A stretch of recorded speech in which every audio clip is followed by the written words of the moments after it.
Assalamualaikum warahmatullahi wabarakatuh. Alhamdulillahirabbil alamin wa bihi nasta'in ala umuri dunya waddin. Allahumma salli ala Muhammad wa ala alihi wa sahbihi wa barik wa sallim. Subhanaka la ilma lana illa ma 'allamtana innaka antal alimul hakim. La haula wa la quwwata illa billah. Amma ba'd. Pengerusi Fadilah Ayahanda Imam Akhi Khairuddin, tuan-tuan dan puan-puan rahmat Allah, apa khabar semua? Sihat ya? Alhamdulillah. Saya minta maaf terlewat sikit sebab tadi bawa mak makan kat kedai, lambat pula makanan sampai, orang ramai sikit. Jadi saya minta maaf. Dan semoga Allah Azza wa Jalla mengira ganjaran pahala yang banyak buat tuan-tuan dan puan-puan atas menunggu majlis al-alim. Alhamdulillah, insya-Allah. Baik, buku muka surat yang ke-99, melihat ke arah hadapan semasa solat. Jadi boleh ke kita solat dalam keadaan kepala tegak dan kita straight tengok ke depan, bukannya tunduk. Biasanya kita tunduk kan. Okey. Jadi dalam bab ini secara asasnya kebanyakan ulama termasuk mazhab Syafi'i mentakrifkan khusyuk tu bermaksud kalau dari sudut mata melihat ke arah tempat sujud. Jadi itu biasa dipegang oleh ramai ulama. Dan kalau kita tengok kebanyakan orang lah, mana-mana negara pun solat biasanya tengok ke tempat sujud. Tapi macam mana kalau kita lihat ke arah hadapan, adakah ia dibolehkan ataupun tidak? Maka dalam bab ini mazhab Maliki memang menyarankan kita solat melihat ke arah hadapan. Jadi kepala tu kena tegak dan lihat ke depan ya. Ini saya bawa satu ulasan panjang oleh Ibnul Arabi yang mana terjemahannya berbunyi, permasalahan yang ketiga, hendaklah menundukkan pandangan ke tempat sujud. Okey, dia nak bahas benda ni. Annahu yad'u basarahu fi mawdhi'i sujudihi wa bihi qala Syafi'i wa Sufiyah. Dan inilah pendapat Al-Imam Syafi'i dan juga ulama Sufi, tengok ke tempat sujud. Alasannya perbuatan ini lebih menghadirkan qalbu dan menguatkan ketajaman berfikir. Okey. Tapi Imam Malik rahmatullahi alaih berkata, Ibnul Arabi ni ulama mazhab Maliki ya. Okey. Kata Imam Malik, orang yang solat hendaklah memandang ke hadapan. Okey, satu poin. Beliau mensyarahkan lagi, jika kita menundukkan kepala, pastilah kita tidak dapat berdiri dengan tegak, sedangkan kepala merupakan anggota terpenting. Jadi sepatut kepala ni sebagai anggota penting dia kena tegak, dia bukan ditundukkan. Jadi tegak sebagai anggota yang penting, dia kena tegak. Jadi bila tegak, nak tak nak, mata kita ke depan, bukannya ke bawah. Sekiranya kita berdiri dengan menegakkan kepala namun memaksa mata melihat ke bawah, ia merupakan perkara yang amat sulit. Kita tegak, kemudian mata nak tengok ke bawah, itu agak sulit. Nak tak nak kita mesti tunduk kepala sikit kan. Tunduk sikit, tunduk banyak tu, itu bukan yang betul lah. Dia tunduk sikit je, sekadar membolehkan kita tengok ke tempat sujud. Tapi bagi Imam Malik tak boleh. Kepala tu kena tegak, dan bila tegak bermakna kita tak boleh nak tengok mata ke bawah. Okey. Sedangkan agama tidak menyusahkan kita, sesungguhnya kita diperintahkan untuk menghadap ke arah hadapan. Dia pun cerita, okey, sampailah habis. Maka dalam bab ini tuan-tuan, bagi mazhab Maliki, solat tengok ke depan, bukannya ke tempat sujud. Dan sebenarnya dalam buku ni saya tulis lama dah, jadi dia tak panjanglah ulasannya tuan-tuan ya. Dan buku ini pun dibuat untuk memudahkan perbincangan. Sebenarnya tidak ada satu pun hadis Nabi SAW yang sahih dan sarih. Sahih tu yang benar dan sarih yang jelas menyarankan kita tengok ke tempat sujud. Tak ada. Itu hadis yang dhaif ataupun ia hanyalah pandangan ulama dalam mentafsirkan ayat kedua suratul Mukminun, alladzina hum fi salatihim khashi'un, ataupun dalam memahami hadis Nabi. Dulu Nabi salat, Nabi kerap tengok ke atas. Nabi salat, Nabi tengok atas, tunduk bawah balik. Ada masa Nabi tengok atas balik, semacam Nabi menunggu wahyu turun kepada baginda. Lalu Allah Azza wa Jal menegah Nabi berbuat demikian. Jadi faham ulama'nya, bila kita dilarang tengok ke atas, artinya kita kena tengok ke bawah. Itu lambang khusyuk. Tapi ada tak hadis yang sahih dan jelas menyatakan kita kena tengok tempat sujud? Jawapannya tidak ada. Ya, maka kalau ikut Maliki, tengok lurus ke depan. Saya jumpa dengan kawan saya doktor. Beliau doktor dalam bidang klinik sukan. Jadi bahagian urat saraf apa benda tu, itu kemampuan beliau. Beliau menyatakan bila kita membaca buku, sebenarnya tak elok kita baca buku tu dalam keadaan menunduk. Tunduk macam ni. Biasa kita macam ni lah kan. Saya buat kerja pun kalau kita letak buku atas meja, kita baca macam ni lah. Bagi dia, beliau tak menyarankan kita tunduk. Tunduk sikit-sikit boleh lah. Kerana bila kita tunduk tu macam kita letak beban atas kepala kita. Tapi itulah yang biasa kita buat pun, macam mana ni adjust.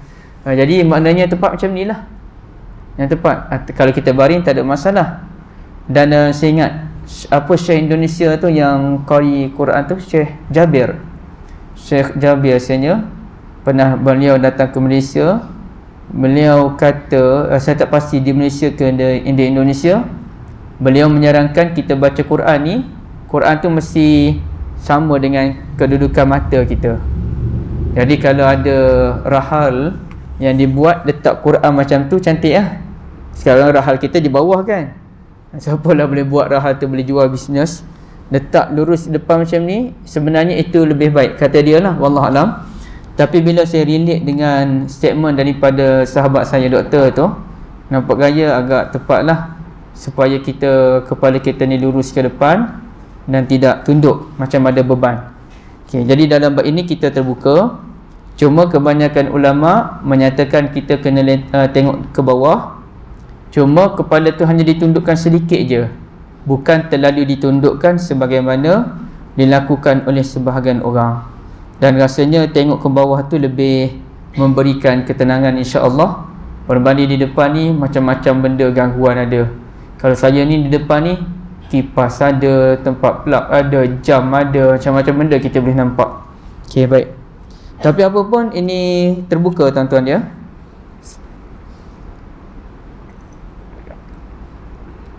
Bolehkah kita melihat jam ketika salat, sama ada jam tangan atau jam dinding?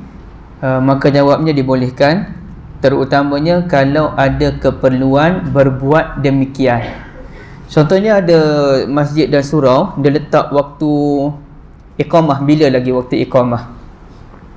Contohnya saya ada tengok surau di Bangi agak panjang, dia punya tempoh kadar antara azan ke iqamah maghrib dan juga isyak agak panjang.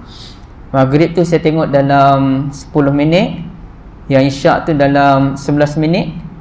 Maknanya panjang lah dia bagi masa. Okey, kalau panjang bagi masa tu, kita solat pun tak terkocoh-kocoh.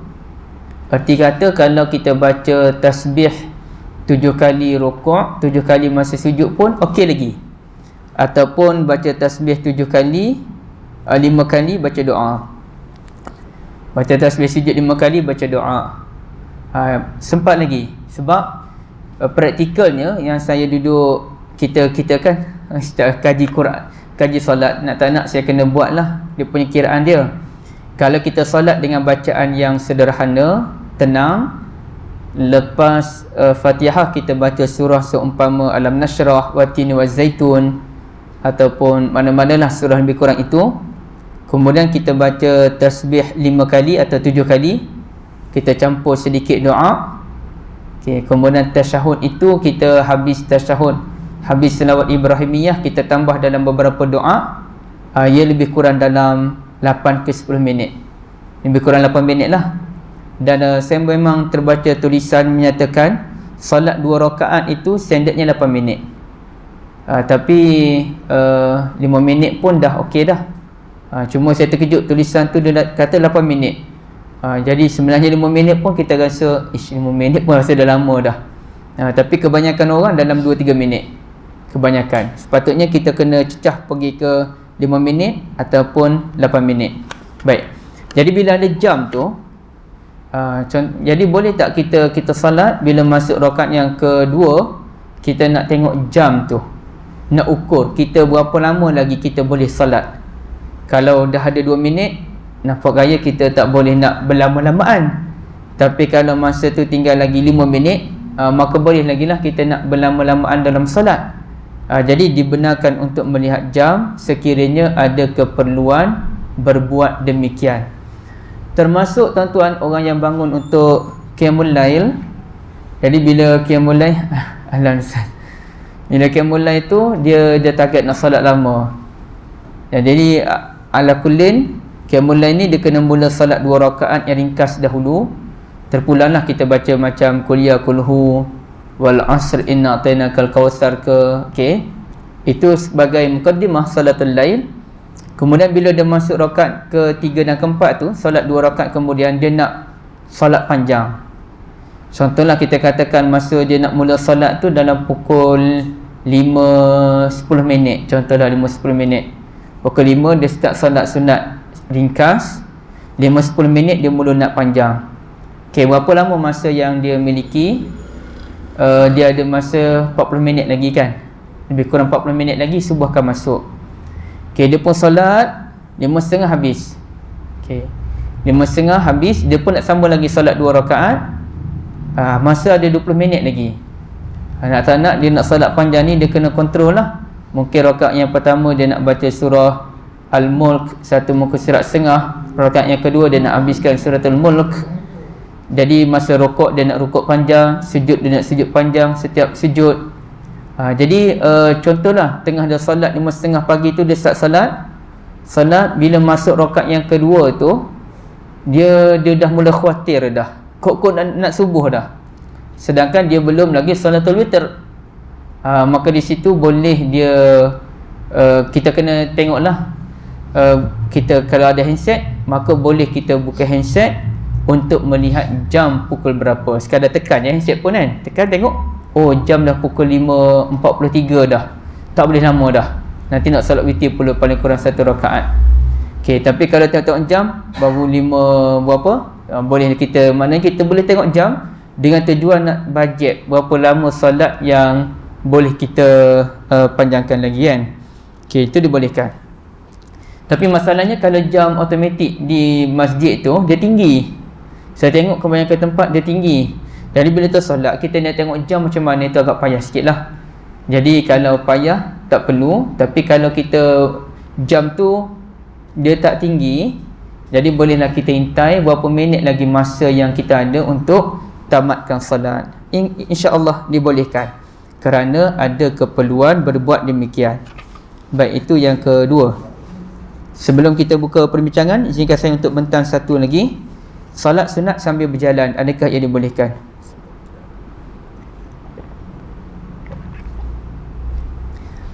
Islam dia nak, kalau boleh kita banyak buat benda sunat. Semakin banyak perkara sunat kita buat, semakin bagus. Tapi nak tak nak, perkara sunat itu mesti selaras dengan sunnatun Nabi SAW. Ada surau dia buat bacaan suratul Mulk jama'atan selepas salatul Isya. Okey. Tak apalah tuan-tuan, saya tahu tuan-tuan semua boikot benda tu. Saya tak perlu bahas pun. Cuma masalah yang berlaku ialah bila mereka baca suratul Mulk, tengok-tengok habis suratul Mulk, ramai pakat balik. Tidak mengerjakan salat sunat ba'diyah. Okey, itu masalah besar lah. Ada tempat yang mana mereka salat dulu. Saya jumpa 2 tempat, di Bangi dan juga di Damansara. Habis saja salat Isyak mereka zikir, kemudian mereka bangun salat ba'diyah, lepas tu baru mereka kumpul untuk membaca suratul Mulk. Okey. Ada juga begitu, itu okey lagi lah. Saya rasa yang paling okey lah, yang paling okey di Putrajaya, Prisin 14. Mereka nak juga kempen baca suratul mulk, tapi mereka buat bacaan sendiri. Maknanya imam habis saja zikir, doa, imam pun a'udzubillahi minasyaitonirrajim, sambil dia bangun dia duduk belakang sembang orang. Okey, yang lain tu ambil Quran baca surah mulk sendiri. Jadi imam tadi pergi belakang, dia pun baca seorang-seorang dia. Orang lain pun baca masing-masing, habis sendiri. Imam sekadar sebut bagi signal a'udzubillahi minasyaitonirrajim, kemudiannya pandai-pandailah. Siapa tak nak baca tak payah baca, siapa nak baca silakan. Bagi saya itu langkah yang paling selamat dalam usaha kita nak menyantuni sunnah dan kita nak membuang amalan itu sedikit demi sedikit. Kita bukan nak buang amalan baca surah mulk, kita nak buang amalan membaca suratul mulk jamaah selepas salatul isyak kerana mengganggu orang, ya. Tapi kalau style tadi dia hanya baca auzubillah, kemudian masing-masing baca dan tak suara kuat. Memang masing-masing baca perlahan, habis sendiri-sendiri, ada habis awal, ada habis lambat, itu terpulang. Okey, baik. Jadi di sini perkara sunat memang amat digalakkan, antaranya salat sunat. Jadi sepatutnya kena kempen, saya rasa silap lah. Sepatutnya dari awal lagi, dari bulan Zulqa'dah dah mula kempen jemaah haji yang nak pergi haji ni boleh salat sunat dalam kapal terbang. Jadi sayanglah kalau pergerakan kapal terbang tu waktu malam, mereka pula tak tahu bahawa boleh salat sunat sambil duduk dalam kapal terbang, jadi rugilah kan. Sedangkan kita nak buat haji, kalau dapat salat sunat tahajud dalam 2 rakaat, 4 rakaat, okeylah. Dan saya memikirkan salat sunat sambil duduk dalam kapal terbang ada satu benda yang amat untung. Ya, berdiri tetap lebih baik, tapi sekurang-kurangnya ada satu advantage kita dapat, iaitu kita boleh buka Quran dengan mudah. Mana buka je Quran sambil duduk je, baca nak 5 muka surat pun boleh, 1 rakaat. Itu satu nikmat yang besar yang Allah sediakan. Tapi of course lah, tak ada rasa nikmat rokok, tak ada rasa nikmat sujud. Nak sujud lama pun tak nikmat, sebab sujud atas udara je. Tapi sekurang-kurangnya kita boleh buat, ya. Baik, jadi boleh tak kita nak solat sunat sambil berjalan?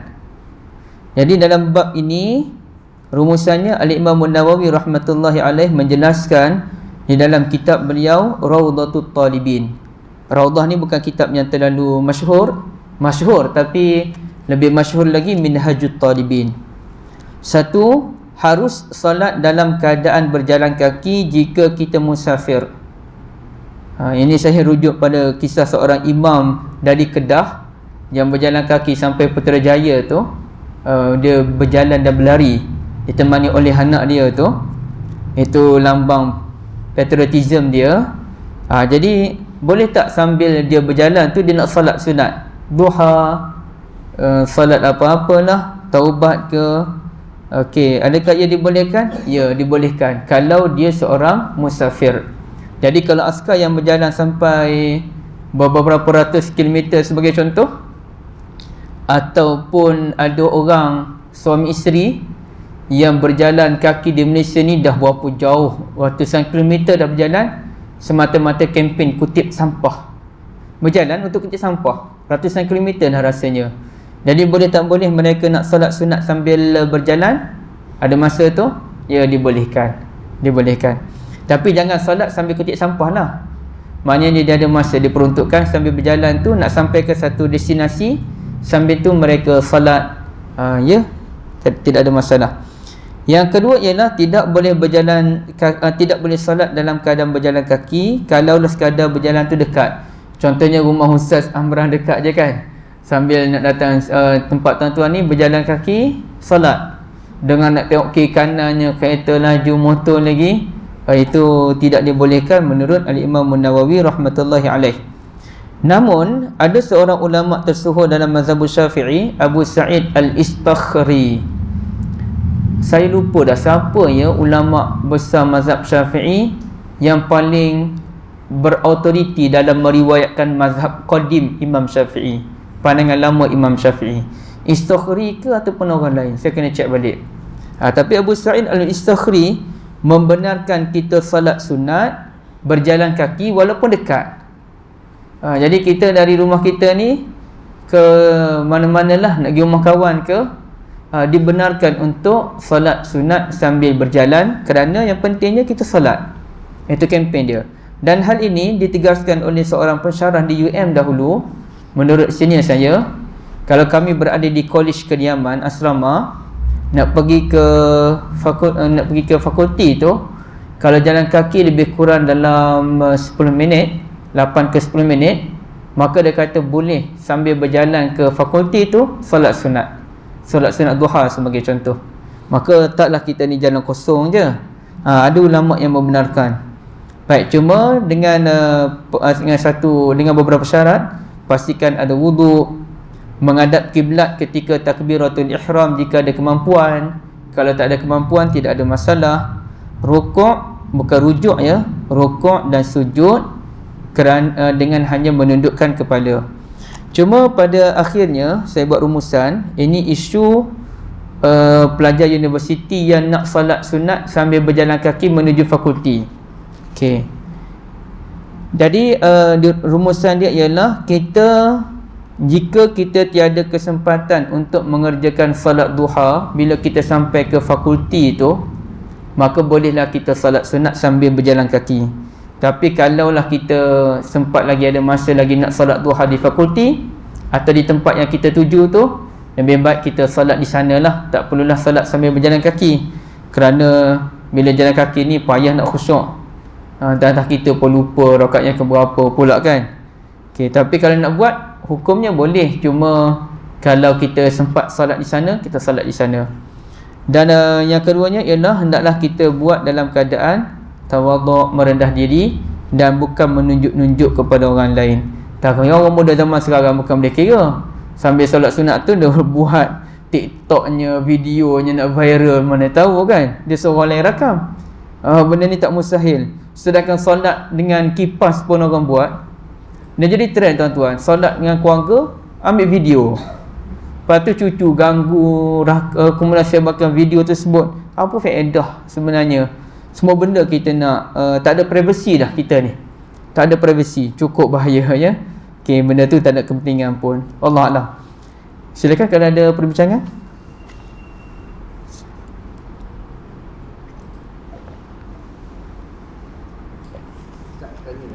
Kalau dalam solat, orang tu solat, dia banyak pergerakan dia. Okey. Macam mana? Banyak pergerakan macam mana boleh? Kalau dia berdiri, dia berdiri, kadang dia buat macam ni kan, dia berdiri tu. Okey. Dia buat macam ni, macam ni. Oh, dia gerak-gerak. Lepas tu dia tunduk. Okey. Macam tu, dia tengok atas, solat. Tu macam mana dia? Kerak bergerak lah kan, kerak bergerak.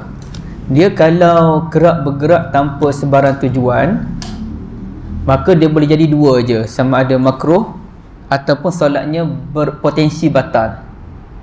Berpotensi batal tu sekiranya, satu, kalau ikut mazhab Syafi'i, sekiranya pergerakan berat melebihi 3 kali berturut-turut, jadi batal. Ataupun orang tengok dia macam bukan solat, orang jadi keliru, duduk belakang dia tengok, dia ni solat ke, dia buat apa sebenarnya. Jadi bila orang keliru sama ada kita solat ataupun bukan solat, maka dia khawatiri solat itu memang batal. Tapi kalau pergerakan dia tu sedikit, dia bergerak tapi bukan berturutan. Dia solat, kena kepala situ, dia betulkan balik. Kemudian dia tangan dia macam tu pula, dia betulkan balik. Tapi dia pergerakan itu bukan berturutan, maka hukumnya makruh, tetapi sah salatnya. Jadi saya harap orang tadi tu dia bukan bergerak berturutan lah. Dan ada juga orang yang mana dia bergerak tanpa dia sedar. Ada seorang imam yang saya kenali, orang yang berilmu cerdik, dan saya tak yakin dia ni tak pandai dalam isu batal tak batal salat. Tapi bila solat tu badan dia macam bergerak sikit, macam masa dia baca Quran tu ada pergerakan sikit. Jadi itu bukan pergerakan yang disengajakan, itu memang tak disengajakan. Mungkin kerana saya tengok dia ni terlalu kurus.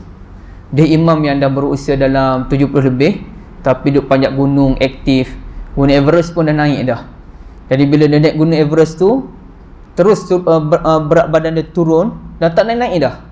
Jadi saya duk fikir dengan faktor badan dia tu, bila dia baca tu macam ada pergerakan sikit badan dia. Jadi itu pergerakan yang tidak disengajakan. Dan benda tu bukan selalu berlaku pun. Saya yakin dia tak buat itu dengan sengaja. Wallahualam.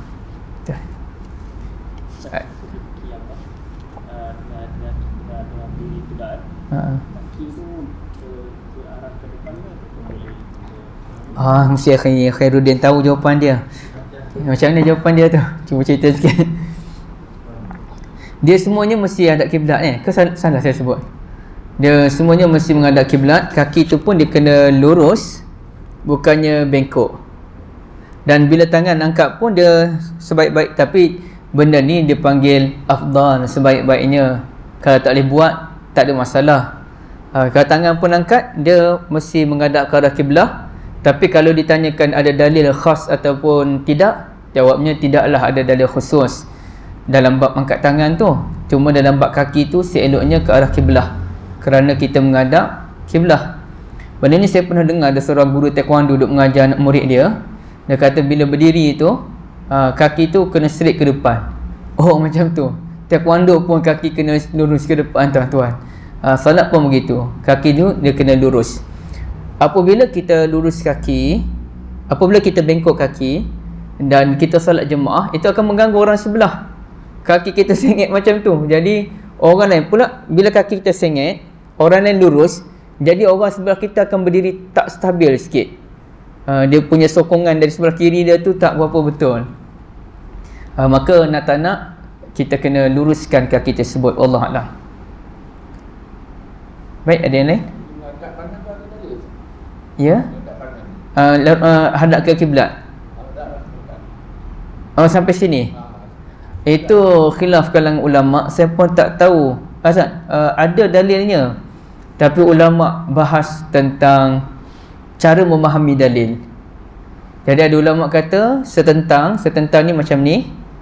Ada ulama kata sampai ke telinga. Ada ulama kata bila dah ada yang kata setentang, ada kata sampai telinga, tengah-tengah kot. Itu antaranya pandangan antara ulama mazhab Syafi'i.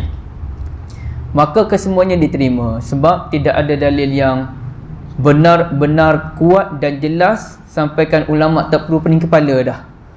Jadi itu dianggap sebagai dalil yang masih terbuka dengan perbahasan. Jadi sini pun boleh, sini pun boleh. Antara tengah-tengah tu pun silakan. Allah.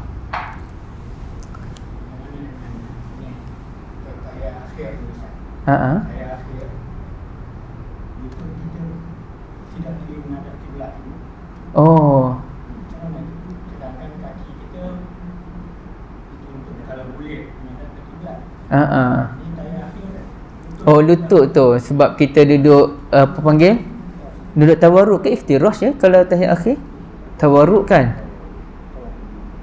Saya pun keliru tahu. Lutut itu kalau memang lutut kita tak boleh menghadap ke kiblah, itu bukan di luar kemampuan, itu di luar kemampuan kita lah tu haji ya. Kita dah tak mampu dah. Rasanya kalau kita duduk tawarruk, memang payah dah nak hadap kiblat betul kita punya kedudukan lutut tu. Kau boleh, sebab saya pun dah lama tak duduk cara tahiyat akhir. Faktornya bukan faktor apa tuan-tuan, tak ada aliran apa pun. Faktornya saya tak tahan lama kalau duduk tahiyat akhir. Saya sakit lutut. Jadi saya duduk macam tahiyat awal je. Oleh kerana itu saya pun lupa dah adakah lutut tu boleh betulkan atau tidak. Tapi itu atas kemampuan masing-masing lah ya. Apalagi benda tu tak ada dalil yang khas, tak ada dalil yang khusus. Lutut kena hadap kiblat ke apa, macam tangan tadi tak ada dalil yang khusus kata kena hadap kiblat. Tapi ada tak ulama cadang? Ada ulama cadang. Rasanya antaranya Imam Nawawi rahmatullahi alaih. Itu komen ringkas saya, wallah. Jarak kaki tu ada atau tidak dalil khusus, saya tak ingat yang itu. Tapi itu pun perbahasan ulama, paling kurang ada satu tangan antara kedua kaki tersebut. Jadi terutamanya orang lelaki, dia kena buka tu kadar sederhana. Lebar sangat tak cantik, rapat sangat pun tak cantik. Jadi sederhanalah. Paling kurang kita ada satu tangan antara kedua-dua kaki itu, biar berdiri itu stabil. Baik.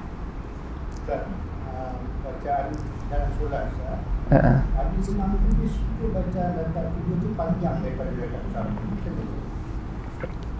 Kalau bacaan kedua lebih panjang dari pertama, saya tak tahu ambil mazhab yang mana. Tapi setakat yang saya baca perbahasan ulama, berdasarkan hadis-hadis Nabi. Nabi kan ulama dapat rakam rakaat pertama baca apa, kedua baca apa. Paling kurang Nabi ajar baca kuliah dan kulhu kan. Jadi kuliah lebih panjang daripada kulhu. Ataupun dalam surah dalam salat isyak Nabi ajar baca apa. Ataupun dalam salatul witir rakaat pertama Sabbihisma rabbikal a'la, kemudiannya kuliah, jadi panjang. Maka ada dua je kesimpulan kalangan ulama. Satu, rakaat yang pertama mesti lebih panjang daripada rakaat yang kedua. Dan yang kedua, pandangan Imam Syafi'i, rakaat pertama dan kedua sama panjang. Cumanya yang rakaat pertama jadi lebih panjang daripada yang kedua kerana ada doa iftitah. Kalau tak ada doa iftitah, sama panjang dia yang pertama dan kedua menurut pandangan Imam Asy-Syafi'i. Jadi antara dua tu je, sama ada sama panjang ataupun rakaat pertama lebih panjang daripada yang kedua. Yang lain tu yang silap apa dia? Yang silap pertamanya ialah rakaat kedua lebih panjang daripada yang pertama, itu silap. Tapi tak batal pun ya. Saya pun pernah jumpa, tapi jarang-jarang. Silap yang kedua ialah membaca surah tidak mengikut urutan ataupun urutannya terbalik. Rakaat yang pertama dia baca surah Wat-Tin, rakaat yang kedua dia baca surah Alam Nashrah. Sepatutnya Alam Nashrah dulu baru Wat-Tin. Ataupun rakaat yang pertama dia baca surah Alam Tara, rakaat yang kedua dia baca Inna anzalnahu fi lailatul qadr. Satunya Inna tu lebih panjang daripada Al-Fil. Yang keduanya Inna tu dia surah sebelum tu lagi. Sepatutnya Inna anzalna dulu barulah Alam Tara. Itu pun satu kesilapan. Dan satu lagi kesilapan yang saya kerap temui ialah rakaat yang pertama bukan main panjang, rakaat kedua pendek. Pun ada juga. Kadang-kadang kita baca imam, oh imam kali ni baca surah Al-Mulk kot, panjang ni, sampai satu muka surat lebih. Jadi saya seronok lah. Seronok dari sudut kalau dia baca satu muka surat lebih, maknanya logik lah. Kalau rakaat yang kedua dah habiskan surah Al-Mulk, masuk rakaat yang kedua kuliah dia baca. Apa kaitan ni Al-Mulk dengan kuliah? Kita pun jadi blur sekejap. Sebab bagi orang yang faham Quran, dia dah bentuk mood dah. Bila imam baca Al-Mulk, dia dah bentuk mood. Cerita Al-Mulk sampailah contohnya awalam yarau ila tayri fawqahum saffatin wa yakbid. Cerita tentang burung. Rakaat yang kedua kuliah. Habis hilang mood rakaat yang pertama tadi. Kacau. Ada imam macam tu, dia baca panjang, kemudiannya dia tak sambung habiskan yang tadi. Bahkan dia pergi ambil surah yang tak ada kaitan pun, dan pendek pula, terlalu pendek. Kerap saya jumpa imam yang berbuat demikian. Ini satu kesilapan. Dan sebenarnya kalau surah-surah tu yang pendek, kalau surah pendek, dia kena habiskan. Dia kena habiskan. Contohnya kalau surah Wasyamsi Wadduhaha, tak cantik kita potong dua. Rakaat pertama dan rakaat yang kedua tak cantik. Habiskan surah Wasyamsi Wadduhaha dalam satu rakaat. Tapi kalau surah tu suratul Muzammil sebagai contoh, dia satu muka surat setengah, agak panjang tu. Kalau dalam salat subuh cantiklah habiskan terus Muzammil satu rakaat. Tapi kalau dalam solat isyak sebagai contoh, memang agak panjang lah kalau satu muka surat setengah. Bagi masyarakat umum, kita cerita ni bagi masyarakat umum. Tapi ada imam yang dia baca cantik dah, dia baca surah Al-Muzammil sampai ayat yang ke-19, tapi bila masuk rakaat yang kedua dia tak habiskan tadi. Sedangkan tinggal satu ayat je lagi dia kena habiskan. Jadi sebenarnya pun tak cantik kerana kita tidak menghabiskan surah yang termasuk kategori tidak panjang. Tidak panjang. Muzammil tu kira tak panjang lah, satu muka surat setengah aja, tak sampai dua muka surat. Okey, jadi wallahualam gitulah, dengan sedikit tambahan kupasan tadi. Ada yang lain?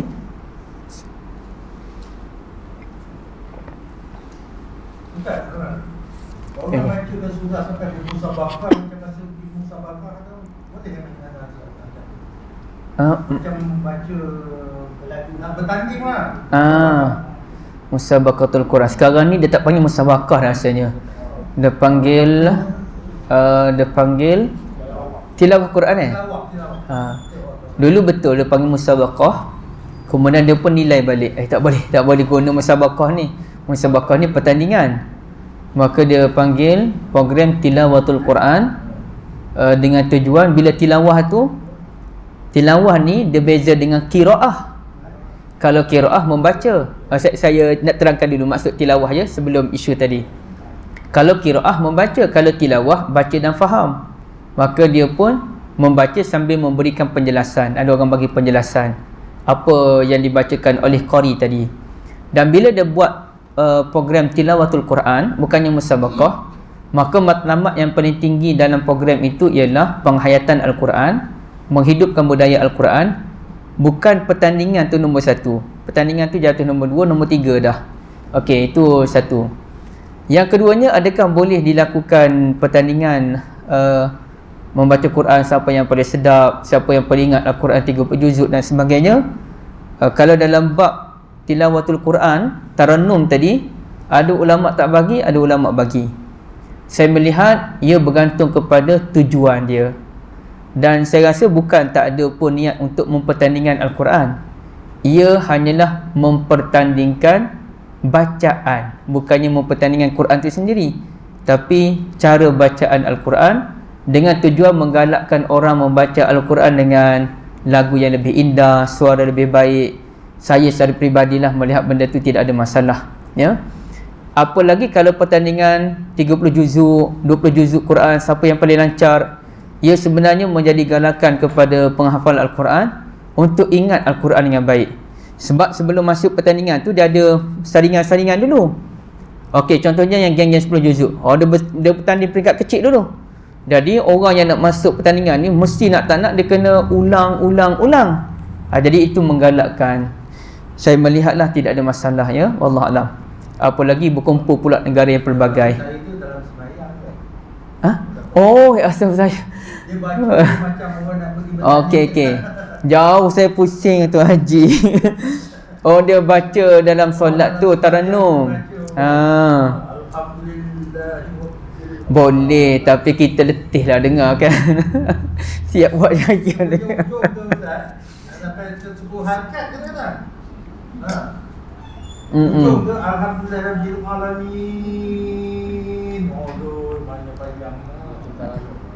Okey. 10 harakat dengan kita.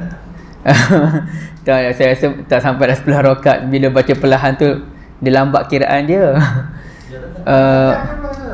Saya rasa hukumnya boleh, tak ada masalah. Cuma janganlah over sangat sampai berhenti lama ambil nafas. Ada juga saya jumpa seorang ustaz tu, dia baca Stateranum juga. Dia baca bukan Stateranum sangat lah, tapi dia dengan suara kuatnya apa, tapi dia baca surah pendek. Dia tahu dia baca perlahan, so dia pendekkan. Secara umumnya boleh, tak ada masalah, tapi jangan berlebih-lebihan. Apa pun lagu tak boleh berlebihan. Wallahualam. Maaf Haji, maaf silap faham. Bila sebut hafal Quran ni, ada seorang kenalan saya, Kak Salina, dia update anak dia dah hafal 30 juzuk. Saya message dia, berapa tahun umur? 12 tahun. Berapa bulan hafal? Berapa lama hafal? 11 bulan.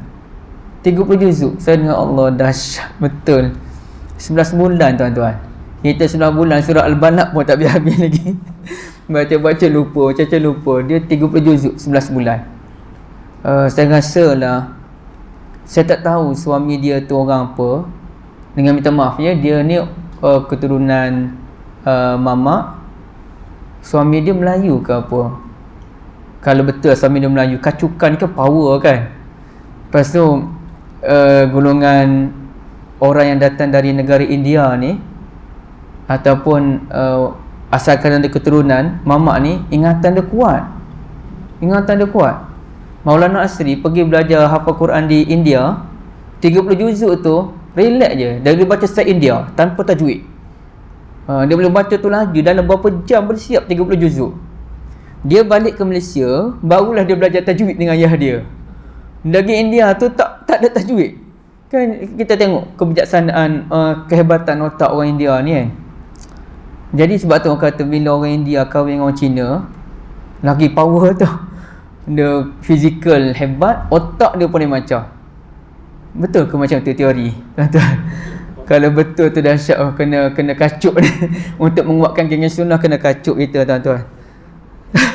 Anak ustaz cari orang Chinese, cari orang Indian apa, kacuk. Oi, hebat, masya-Allah. Masya-Allah, memang hebat. Sebab tu kita tengok ulama-ulama di negara India Hanafi power.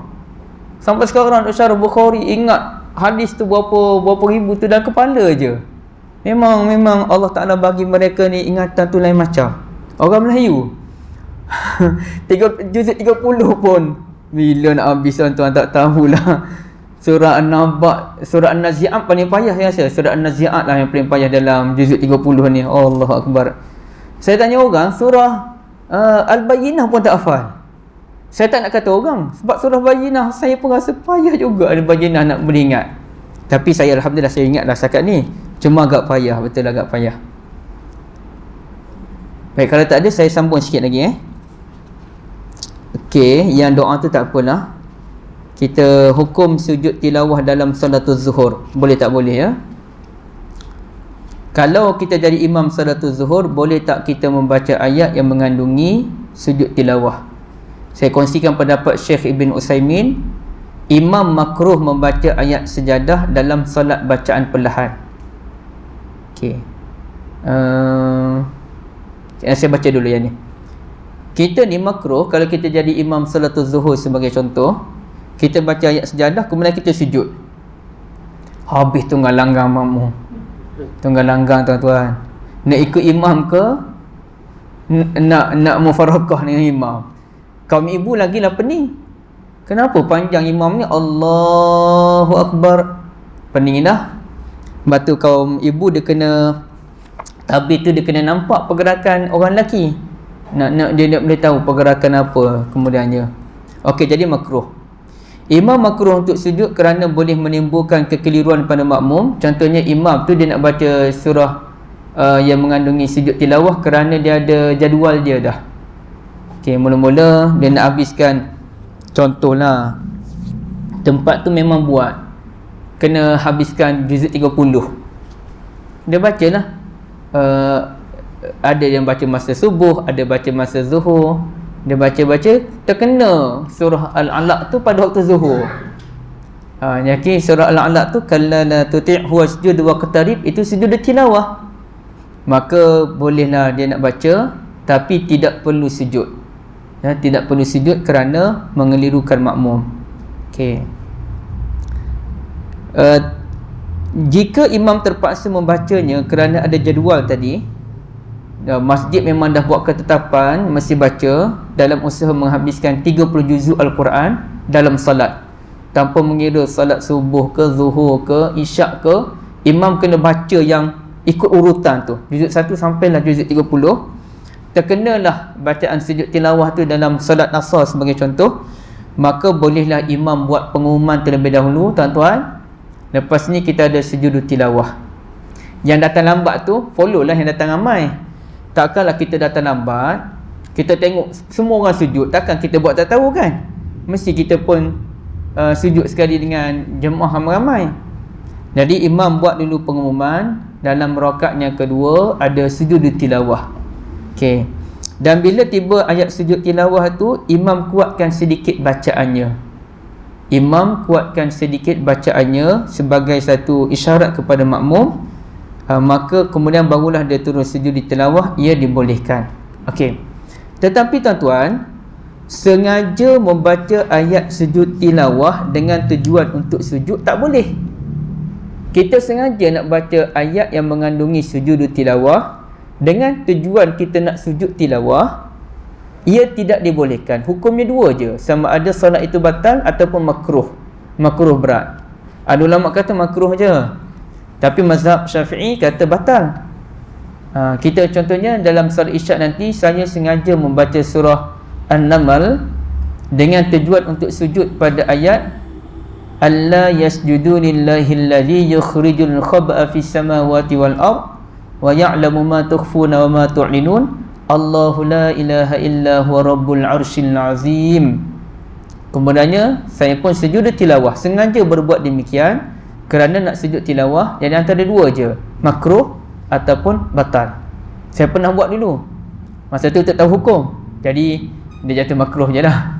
Tapi ramai kalau ikut mazhab Syafi'i batal kalau kita sengaja berbuat demikian. Maka tak boleh. Yang dalam kes yang kita bincangkan tadi, dia tak sengaja, cuma dia ikut jadual yang ada. Bila ikut jadual yang ada tu terkena ayat sujud tilawah, maka kita dibenarkan untuk sujud tilawah.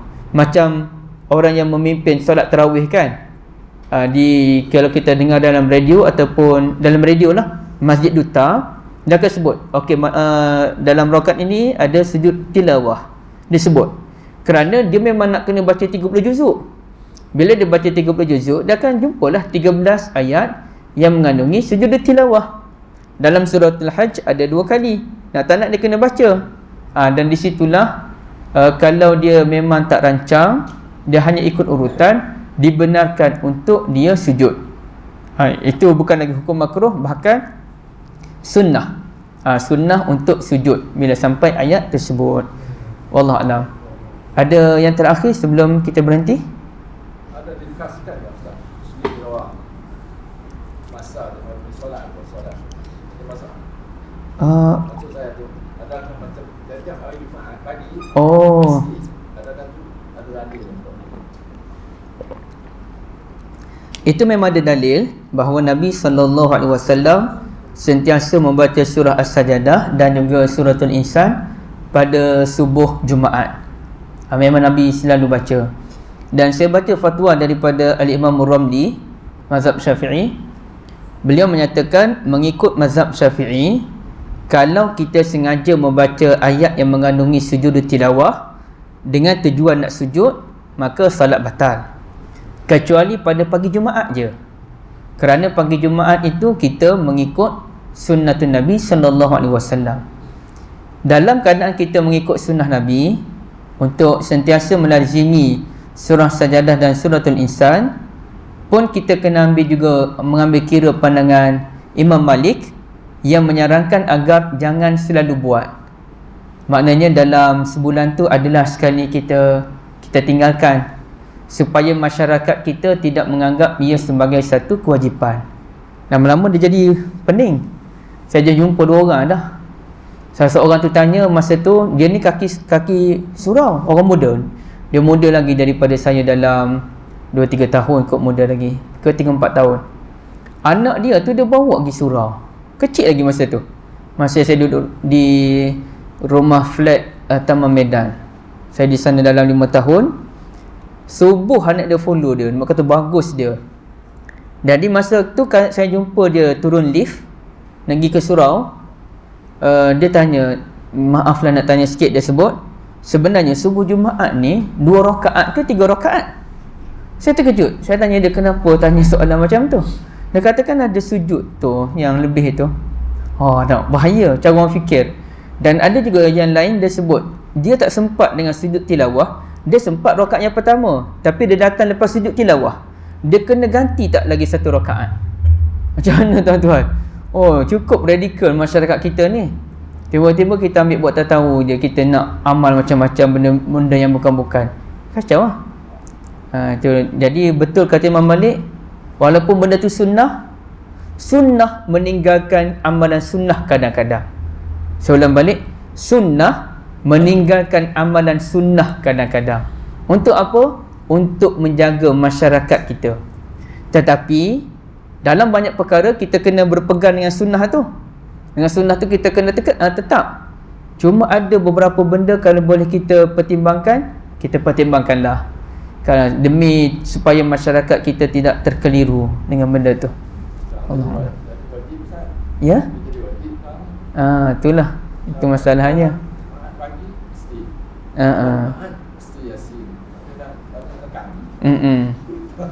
Surau saya alhamdulillah gilir.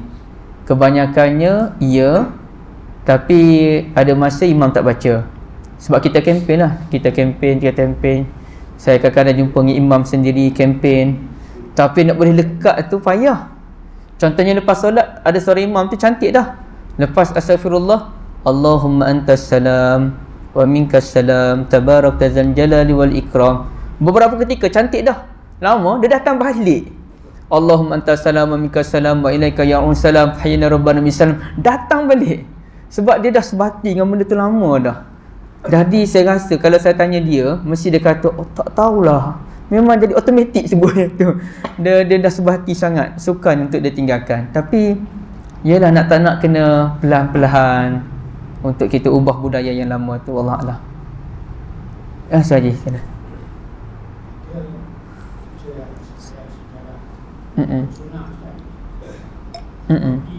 sudah semayang, kita wirid buat-buat sedangkan ada orang masuk. Yang tu kena baca page Profesor Dr. Basri Ibrahim yang terbaru. Tu Haji ada Facebook tak? Oh, tu Haji kira golongan terselamat lah An-Najiyah. Kalau tuan-tuan ada, Ustaz ada Facebook Ustaz? Ustaz ada Facebook tak? Ustaz moden sikit. Kalau Akhi Khairuddin boleh cari tulisan Dr. Basri tu, kita share dalam grup. Jadi berzikir kuat sebenarnya disokong oleh beberapa ulama, antaranya Ibn Taymiyah. Ibn Taymiyah menyokong zikir yang sedikit dikuatkan, dan antara ulama Saudi yang menyokong ialah Syekh Ibn Utsaimin, Syekh Muhammad bin Saleh Al-Utsaimin. Manakala ulama mazhab Syafi'i, sama ada namanya Imam Syafi'i sendiri ke, Nawawi ke, Baihaqi ke, Ibn Hajar Al-Haytami ke apa, mereka menyokong zikir tu perlahan. Macam kita buat di sini, itu pure mazhab Syafi'i tu, bukan mazhab Ibn Taymiyah ni. Walaupun tuan-tuan nampak gaya macam geng-geng Ibn Taymiyah kan, tapi dalam buat zikir lepas solat, tuan-tuan memang Syafi'i pure, memang perlahan. Jadi dia sebenarnya dua je boleh, sama ada perlahan ataupun sedikit dikuatkan, dengan syarat tidak mengganggu jemaah. Masalahnya sebahagian tempat kita ni bukan saja kuat pengguna pembesar suara, siap baca surah Al-Mulk dengan pembesar suara sekuat-kuatnya, habis tu bernasyid pula Allahumma arhamna bil Quran. Kita dah solat ni pun habis terhampa, apa benda aku baca tadi kan. Bila dia mengganggu orang lain, maka tak boleh. Sampaikan saya tu Haji pernah memendam satu cita-cita yang agak jahat sikit. Saya geram nak pergi solat tepi tu imam tadi. Kalau tu imam tu solat sunat, saya geram nak baca surah Al-Mulk kuat-kuat tepi dia, biar dia tahu tadi dia ganggu kita kan, kita ganggu dia pula. Jadi saya nak buat begitu supaya dia fikir, kenapa ni baca kuat-kuat, saya tengah solat ni. Habis tu saya tadi tengah solat, Tuan Haji baca kuat-kuat boleh pula, tang saya tak boleh. Dia kena begitu tuan-tuan sekali, baru orang sedar. Itulah masalahnya. Jadi tak boleh menguatkan suara mengganggu makmum, tidak dibenarkan oleh mana-mana ulama pun. Tak ada siapa pun ulama sokong. Yang dibenarkan ialah sedikit dikuatkan. Sedikit dikuatkan tak ada masalah. Sedikit dikuatkan ni mungkin orang yang sedang solat sunat pun dengar, tapi tidak mengganggu dia punya konsentrasi dia tu. Wallahualam. Kalau makmum yang kuat solat, contoh macam imam rukuk kan, Allahu Akbar, lepas tu makmum yang kuatkan macam kat Mekah. Tu makmum terus semangat bawa balik haji tu. Dan ikut dia syok tu kan. Tak boleh, tak boleh. Hanya dibenarkan kuat tu sekiranya suara imam tak didengari. Macam di Mekah tu dia bimbang, orang belakang-belakang tak perasan. Tapi ada juga orang stay di sini, orang jemaah 2-3 saf je, confirm suara imam tu didengari sampai ke belakang, semua orang dengar. Pun dia nak juga tiru stay Mekah. Tak perlu. Dikuatkan itu menurut sunnah Abu Bakar As-Siddiq radhiyallahu an. Masa Nabi sakit, Nabi tak larat nak takbir kuat-kuat. Abu Bakar lah yang menguatkan takbirun Nabi sallallahu alaihi wasallam. Jadi di Mekah tu sesuai lah sebab masjidnya besar sangat, di Madinah pun. Tapi di Malaysia yang surau kecil-kecil pun nak buat. Masjid besar macam Masjid Besi ke, masjid jalan apa di Kuala Lumpur tu, Jalan Duta ke, Masjid Negeri Shah Alam ke, boleh lah. Wallahualam. Ya. Wal akhirnya saya nak minta maaf banyak pada tuan-tuan kalau ada silap salah semua tu. Dan bulan depan kita tangguh dulu kuliah ya. Disebabkan saya dalam hari Isnin malam akan berangkat ke Tanah Suci untuk mengerjakan haji bersama dengan isteri dan juga makcik. Jadi mohon doalah tuan-tuan sekalian agar saya selamat sihat di sana. Targetnya nak wukuf Arafah tu. Kalau boleh saya tak nak mengantuk, tak nak penat. harap-harap dengan doa tuan-tuan tu saya boleh bertahan dalam Zuhur sampai ke Maghrib tu dengan penuh ibadah. Kalau boleh tak nak terlelap walaupun seketika, kemudiannya bertahan di Mina, insya-Allah. Jadi kami ni kuota tambahan yang 5,000 Saudi buka mengejut, alhamdulillah kami dapat. Itu pun dah hujung dah. Rasanya tabung haji semua dah habis dah. Flight yang dah habis dah. Kami naik commercial flight, naik flight yang biasa je di KLIA, bukan di Movenpick. Jadi saya minta maaf banyak. Semoga Allah memberkati tuan-tuan sekalian. Barakallahu fikum. Assalamualaikum warahmatullahi wabarakatuh.